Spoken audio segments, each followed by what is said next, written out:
You know, I have been a truck driver for a little bit over 3 years now. And one of the things that sold me to be a part of this industry, I was told that this would be a once-in-a-lifetime opportunity for me to travel across the country and see the sights.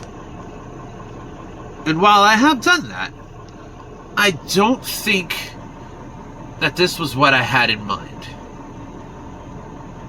There are some people that actually spend the night here. Nah, I'm good. What's going on, people? My name is Joey, also known as Loco Joe, and I am coming to you from Newberry Springs, California. It's about maybe 20 minutes away from Barstow. And what you're about to watch is the result of many years of internal struggle finally being put to rest. A bunch of irrational fears and just putting all of that aside for me to finally make a video, put some content out into the world, and just something for me to actually edit, or just something for me to get started. Because as much as I like being a truck driver, I don't want to do this forever. And I'm going to need a backup plan because, you know, there's always going to be more money to be made. I have 2 kids and I have to put food on the table. So, this is going to be the first in many videos about my life as a truck driver. I'm not allowed to put any content of me while actually driving. A lot of people do it anyway. I'm not going to do that. But what I will do is I can answer any questions that you or anybody else that you might know might have about the industry. I'll answer them as honestly as I can. Can provide any tips or tricks of the trade or what have you. But that's going to be in future videos. If you want to leave a comment on this video and I'll get to it, you could also follow me on Twitter. I'll put that up on there. That's mainly where I want to keep this sort of stuff. For now, I just want to keep it simple and just show you the inside of my truck. I mean, honestly, there really isn't much to it. The truck that I drive is a 2020 Freightliner Cascadia. It's one of the most common looking trucks that you'll see out on the road today. This one has 350,000 miles on it, which is a lot if you really think about it. But most trucks in the line of work that I do will really remain out on the road up to about 500,000 miles. Then it'll get retired for like a smaller yard or wherever my company decides to sell it off to. So this still has plenty of life left. So put it into perspective, I started this job that I'm working at now in the middle of April, and I've got this truck at 296,000 miles. So I've put a lot of miles onto it already. But like I said, it still has plenty more to go.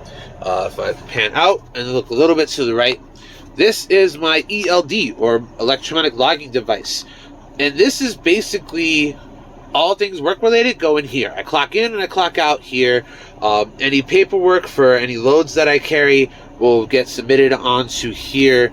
My dispatcher communicates with me through here. Everything is done through here. I can honestly make a whole video on just that in and of itself. But you don't really care about that. You really care about what's in the back. Now, I do need to clean up a little bit in here, mainly sweep. But since I am just a company driver, this is honestly kind of bare bones. But a lot of other truckers, they can have like custom lights in here. They'll have like a TV in here. Honestly, I just keep it simple because I only sleep in this truck 2 nights a week. So I do have a microwave at 700 watts.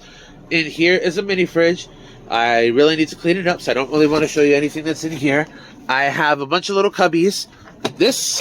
I just keep my utility stuff in here, paper towels, extra grocery bags, things to boil water. I have freaking Clorox wipes up in there. Over on this other side, this is where I keep my food. Oatmeal, bread, beef jerky. I got cereal. I got granola bars in the back. And then behind the beef jerky, I got some Chef Boyardee. You know, you got to keep the poverty status. I would keep my clothes in here, but I usually just have everything just in like my duffel bag. I have an extra pillow in here and a few other bags just in case. extra toiletries are down in the small one here in the back. This truck is equipped with a 1000 watts amplifier. I can turn it off using the controls here. These are the controls for the onboard alarm clock. I never freaking use it. AC controls for back here. I can control the lights in here. And if I have music going on, I can mute the speakers back in here, so it's just playing in the front. Let's go back to ambient lighting. Just because I kind of... No, not total darkness. There we go. I kind of like to keep it at that point here. Now for air ventilation, I have that. And then there's one on the other side. This other little window up on top here. If I was with a team driver, that bed flaps down, so it's bunk bed style. And those are like a little step stool right here.